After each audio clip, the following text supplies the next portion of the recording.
Hai guys, selamat bergabung di HR channel kami, channel bagi para job seeker dan para profesi HR, di mana channel ini memberikan informasi terkait bagaimana seorang job seeker harus mempersiapkan diri atau harus bagaimana dari hulu ke hilir ya. Jadi pantengin terus channel ini. Dan pembahasan kali ini adalah terkait bagaimana cara surat lamaran dilirik, bahkan mungkin si rekrutmen ini penasaran dengan surat lamaran Anda ya. Yuk kita intake. Jadi surat lamaran yang baik akan seperti apa, yaitu meliputi dua. Satu ada yang terkait mengenai estetik atau istilahnya keindahan ya. Jadi keindahan surat itu seperti apa. Tetapi jangan dominan atau melulu menonjolkan itu. Itu hanya sebagai penarik. Sebenarnya kan yang kita ini kan adalah isi surat lamarannya kan. Jadi kita bagi dua nih. Satu segi estetik surat lamaran, yang kedua adalah si isi surat lamaran tersebut. Ya, mau diwarnai backgroundnya juga nggak apa-apa, ataupun saya akan membahas terkait masalah bagian-bagian apa saja yang ada di surat lamaran ya. Satu, ada tanggal surat ya, jangan lupa tanggal surat. Kenapa harus ada tanggal surat? Karena ini menunjukkan bahwa surat ini atau mungkin kompetensi Anda sampai hari ini, sampai tahun ini itu terdiri apa yang disebutkan di CV atau mungkin cuplikan skill di surat lamaran ya. Terkait tujuan surat lamaran itu perlu dicantumkan karena memang kita akan melamar pekerjaan. Jadi tujuannya adalah untuk melamar pekerjaan di perusahaan yang Anda lamar ya. Oke. Terus ada kalimat pembuka ya, dengan hormat dan lain sebagainya ya, seperti kayak surat-surat biasa ya, seperti itu. Terus pada badan surat ini ya, misalkan ada kalimat saya mendapatkan lowongan ini, informasi lowongan ini dari mana ya. Ini sangat penting. Biasanya kalau misalkan perusahaan yang sudah bagus itu nanti jadi kayak misalkan rate yang paling bagus kita buka di sini, rate yang paling ini di sini, seperti itu ya. Jadi mungkin dia akan menggunakan media itu secara terus-menerus sebagai pertimbangan. Karena apa sih, memposting iklan itu ada postnya juga loh, seperti itu ya. Terus posisi lamarannya, posisi yang dilamar itu apa, seperti itu ya, jangan lupa gitu ya. Terus ada data diri. Nah, data diri ini sangat penting sekali terkait nama lengkap, terus tempat tanggal lahir, pendidikan, jurusan ya. Jurusan jangan lupa karena ini bagian dari kompetensi ya. Terus nomor telepon dan alamat email ya. Ingat, ini harus teliti di sini. Nomor telepon dan alamat email. Kenapa? Karena kalau misalkan Anda masuk kualifikasi, si rekrutmen ini akan bisa menghubungi Anda melalui telepon, bisa menghubungi Anda melalui email ya.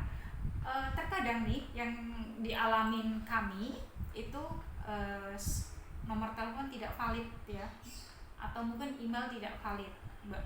Padahal di situ kompetensinya sangat bagus sekali dan kita menginginkan orang itu seperti itu ya. Nah, oke. Selanjutnya apa? Ada cuplikan soft kompetensi ataupun hard kompetensi.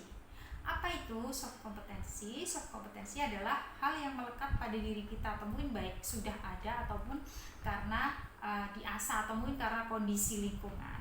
Misalkan pekerja keras. Pekerja keras bisa karena memang di diri kita memang orangnya pekerja keras, atau mungkin karena penyebab orang tua membutuhkan uang, jadi kita harus bekerja keras. Seperti itu ya. Terus hard kompetensi. Hard kompetensi itu contohnya apa? Kayak gitu.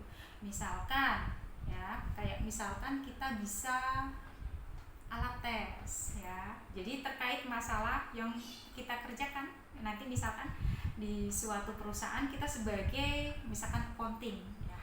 Kita sebagai terkait jurnal itu juga bisa dan lain sebagainya, atau mungkin teks PPH 21 dan lain sebagainya seperti itu ya gitu.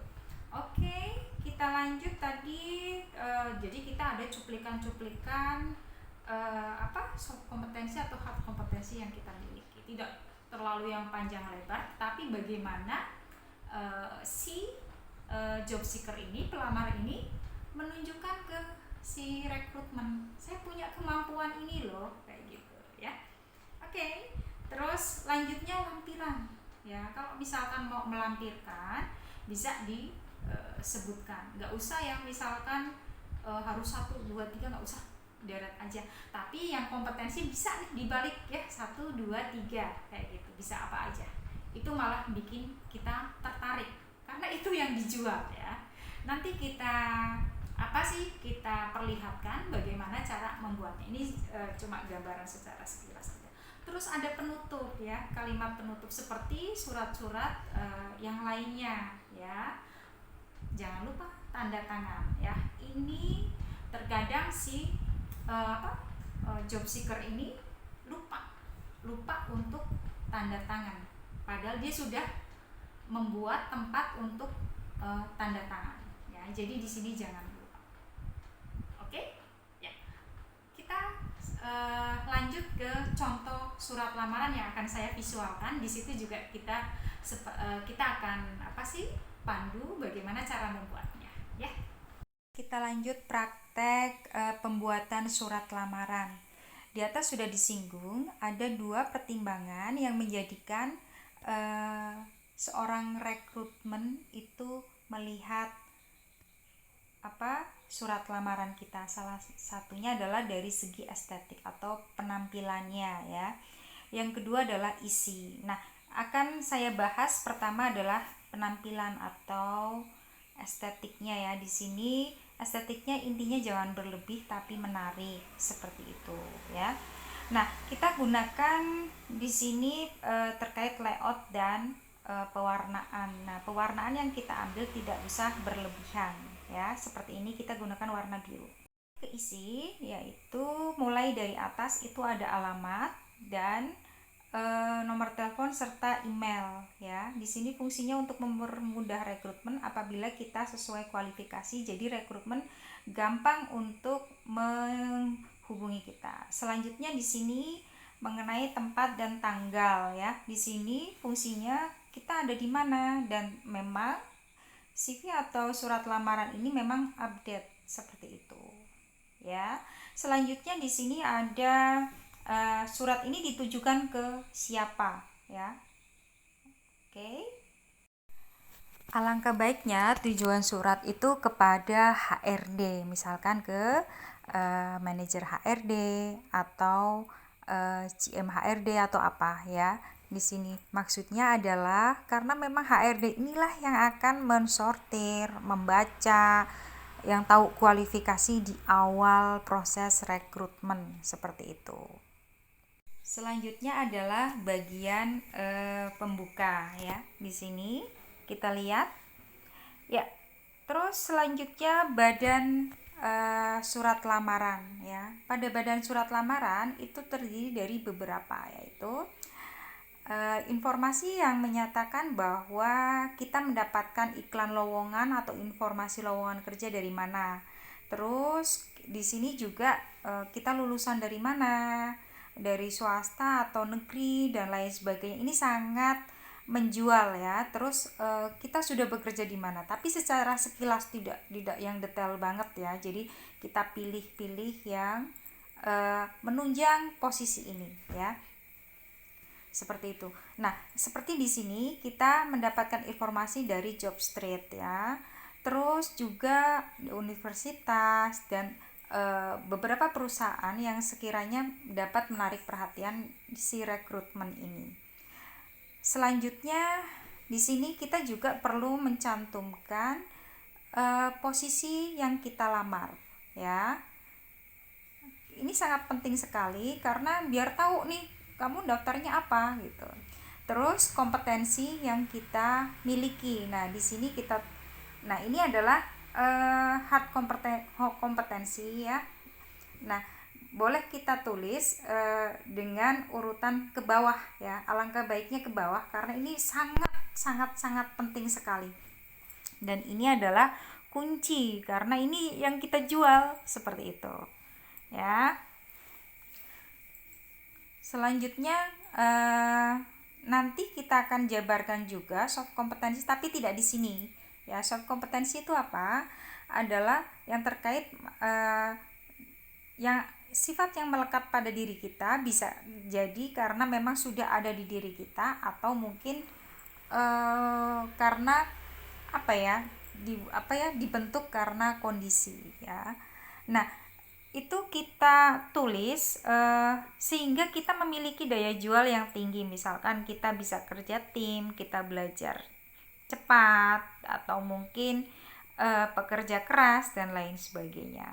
Kita contohkan di sini soft kompetensi yang kita gunakan adalah cepat belajar ya. Maksudnya apa? Biar si rekrutmen ini tertarik. Jadi gunakan soft kompetensi yang menunjang daya jual kita. Selanjutnya kalimat penutup pada surat lamaran ya. Oke, lanjut lagi di sini kita juga perlu adanya nama terang dan tanda tangan. Ingat, harus ditandatangani ya. Pada contoh surat ini tidak menyebutkan lampiran apa saja yang harus dilampirkan. Nah, biasanya itu juga sudah sekalian ya, orang HR juga sudah tahu. Tapi kalau misalkan mau ditulis juga tidak apa-apa, tidak ditulis juga tidak apa-apa ya. Oke, sampai di sini dulu. Semoga tema kali ini atau bahasan kali ini bermanfaat bagi semuanya yang sudah bergabung di sini.